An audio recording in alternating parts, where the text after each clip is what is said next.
बाबा खूप बोर होतंय, काहीतरी नवीन फ्रेश ऑर्डर करा ना. माझ्याकडे एक सरप्राईज आहे. स्वाद गोकुळचा आस्वाद परंपरेचा गोडवा नात्याचा गारवा आनंदाचा गोकुळ आईस्क्रीम सोबती प्रत्येक क्षणाचा गोकुळ आईस्क्रीम.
साहेब, आपली विधान परिषद आमदार म्हणून या ठिकाणी निवड झालेली आहे.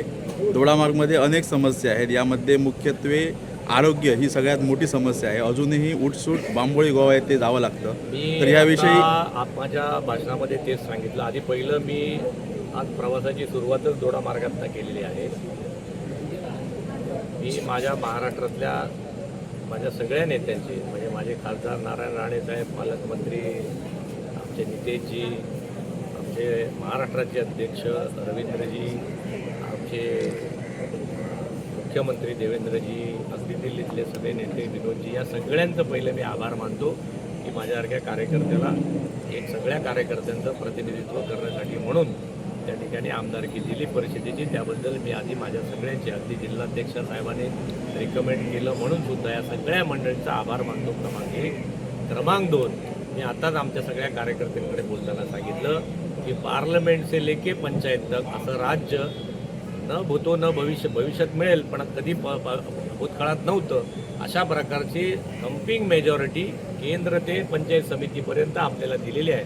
म्हणून आता आमच्या विकासाचा जो काही बॅकलॉग आहे तो पूर्ण करण्यासाठी भारतीय जनता पक्षाचे कार्यकर्ते अहोरात्र धडपडतील, करतातच आहेत. माननीय अध्यक्षांच्या किंवा जिल्हा परिषद अध्यक्ष असतील, पालकमंत्र्यांच्या नेतृत्वाखाली काम सुरू आहे. त्याला आणखीन ताकद द्यावी, आणखीन बळ द्यावं असं मी आता सगळ्या कार्यकर्त्यांना सांगितलं. आता समस्येवरती सोल्युशन शोधणारे माझे कार्यकर्ते असतील, अशा प्रकारचं काम भारतीय जनता पक्षाचं सुरू झालेलं आहे. त्याला आम्ही बळ देणार आहोत. मला विश्वास आहे 4-5 वर्षानंतर कुठलीही समस्या त्या ठिकाणी राहणार नाही याची आम्ही काळजी घेऊ.